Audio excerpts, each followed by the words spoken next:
di situ ada wakil bupati, kemudian juga ada ormas-ormas termasuk MUI dan NU. Atau di sela-sela maraknya persoalan nasab Alwi, HTI menelusup karena tidak hanya sekali ini mereka mengibarkan bendera dari ormas terlarang tersebut. Jangan hanya karena bersembunyi di balik kalimat tauhid.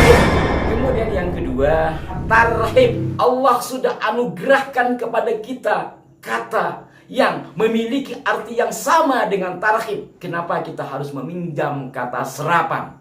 Apakah kita lupa bahwa untuk memiliki bahasa persatuan bahasa Indonesia itu tidak mudah?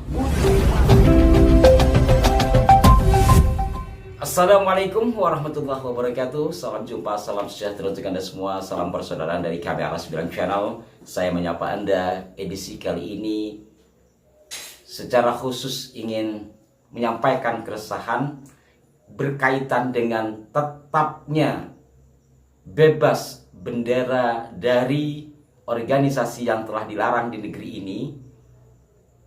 Kenapa masih terus berkibar? Dimungkinkan karena bendera itu bertuliskan kalimat tauhid, kalimat tahlil, la ilaha illallah Muhammadur Rasulullah.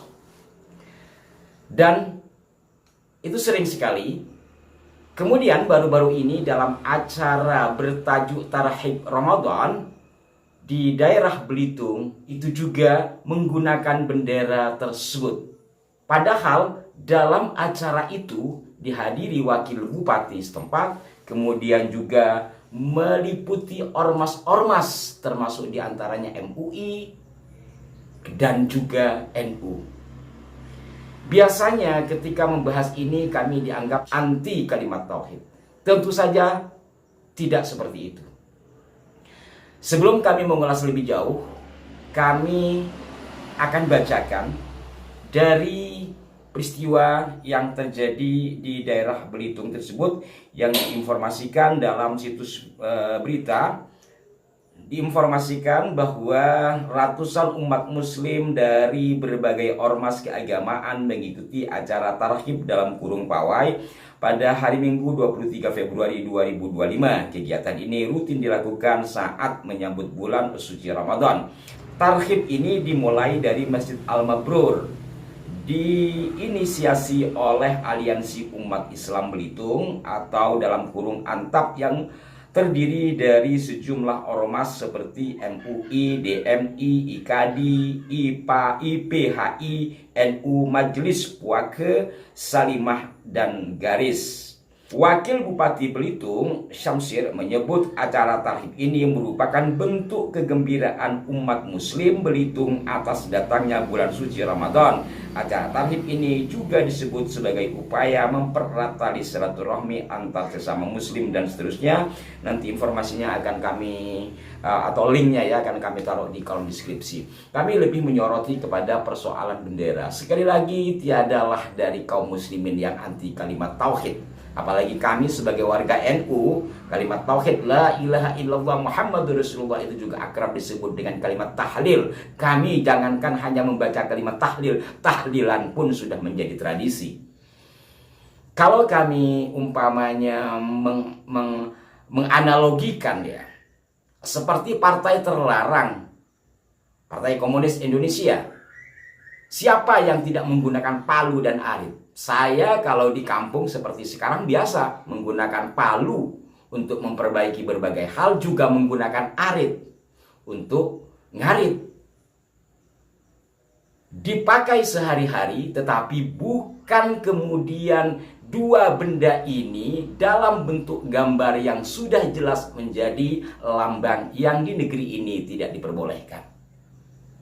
Barangkali gampangannya seperti itu. Atau ada yang mengatakan kami anti. Coba ambil ibarat umpamanya partai. Partai kita ada yang menggunakan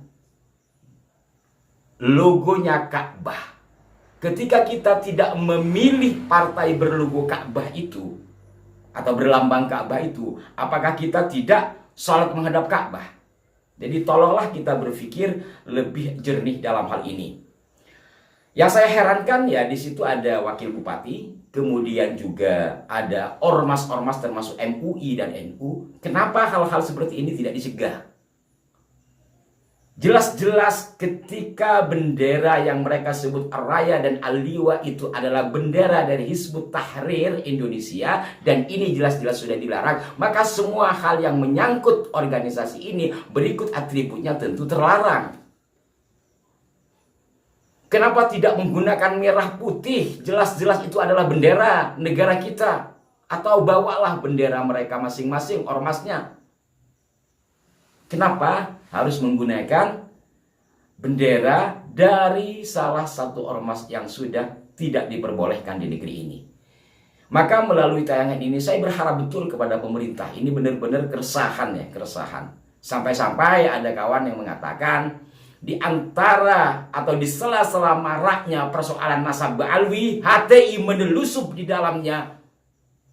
Karena tidak hanya sekali ini di antara mereka mengibarkan bendera dari ormas terlarang tersebut.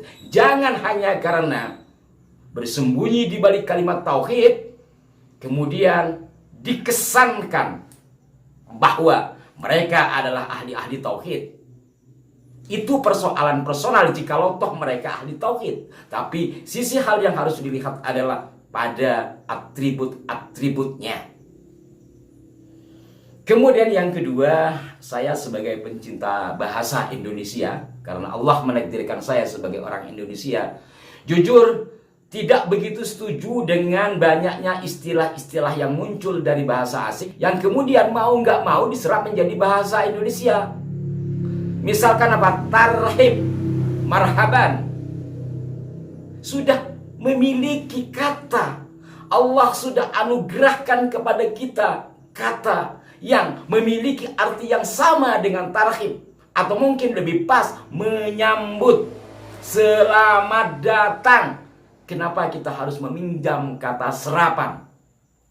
Apakah kita lupa bahwa untuk memiliki bahasa persatuan bahasa Indonesia itu tidak mudah. Butuh waktu sekitar 3 tahun. Dari Kongres Pemuda pertama 1926, perdebatan yang sengit antara ketua panitia yaitu Muhammad Tabrani dengan sejumlah anggota rapat, terutama dengan Bapak Mr. Muhammad Yamin. Tidak putus 1926 hingga akhirnya 1928 dalam Kongres Pemuda kedua yang menghasilkan Sumpah Pemuda, detik-detik atau jelang akhir acara, disitulah kepiawaian Mr. Muhammad Yamin menyampaikan 3 item Sumpah Pemuda yang bagian ketiganya adalah menjunjung bahasa persatuan bahasa Indonesia. Kalau saja kita tidak memiliki bahasa Indonesia, mungkin sama dengan negara-negara tetangga kita, umpamanya menggunakan bahasa Melayu, bukan bahasa negaranya, tetapi bahasa suku yang berada di negeri ini juga berada di negeri jiran sana. Tapi ketika menjadi bahasa Indonesia, itulah bahasa kita. Walaupun akarnya adalah bahasa Melayu dan menerima bahasa serapan dari bahasa asing, tetapi itulah hak milik kita. Maka itu, kosakata yang sudah ada, marilah kita rawat, kita gunakan. Jangan selalu meminjam istilah dari luar, kemudian karena sudah kadung membumi, sudah kadung dikenal sehari-hari, akhirnya itu seolah-olah menjadi bahasa baku. Kalau mau menggunakan bahasa asing, bahasa Arab, bahasa Inggris, dan bahasa apapun, silahkan. Tetapi dengan bahasa yang baik dan benar. Tidak kemudian mencomot satu-satu dijadikan istilah sehingga akhirnya menggusur kosakata yang sudah ada, yang sudah kita pakai. Kalau 100 tahun kemudian hal-hal seperti ini tidak diantisipasi, kemungkinan besar anak cucu kita nanti juga akan kebingungan ketika membaca karya-karya orang tuanya. Karena bahasa yang digunakan pada saat ini 100 tahun kemudian belum tentu kosakata itu masih dipakai. Seperti yang umum umpamanya kita di NU, siapa datang mengancammu kan binasa di bawah dulimu. Ada yang mengatakan di bawah durimu, padahal di bawah dulimu. Apa itu kata duli? Tidak semua orang yang menyanyikan lagu itu tahu. Nah, kembali lagi kepada simbol-simbol dari organisasi terlarang. Dengan kerendahan hati, dengan harapan penuh, kami mohon kepada pihak pemerintah untuk menertibkan hal ini. Dan kepada ormas-ormas Islam, terutama NU dan MUI, mestinya tolonglah mereka-mereka yang tidak paham barangkali, atau mungkin sengaja, berikan penyadaran, edukasi mereka. Bukan anti tahlil, bukan anti kalimat tauhid, tetapi kalimat tauhid atau kalimat tahlil itu telah disalahgunakan oleh mereka sebagai bendera dari ormas yang kemudian dilarang di negeri ini. Demikian, semoga bermanfaat. Mohon maaf jika ada kekeliruan. Sampai jumpa. Wassalamualaikum warahmatullahi wabarakatuh.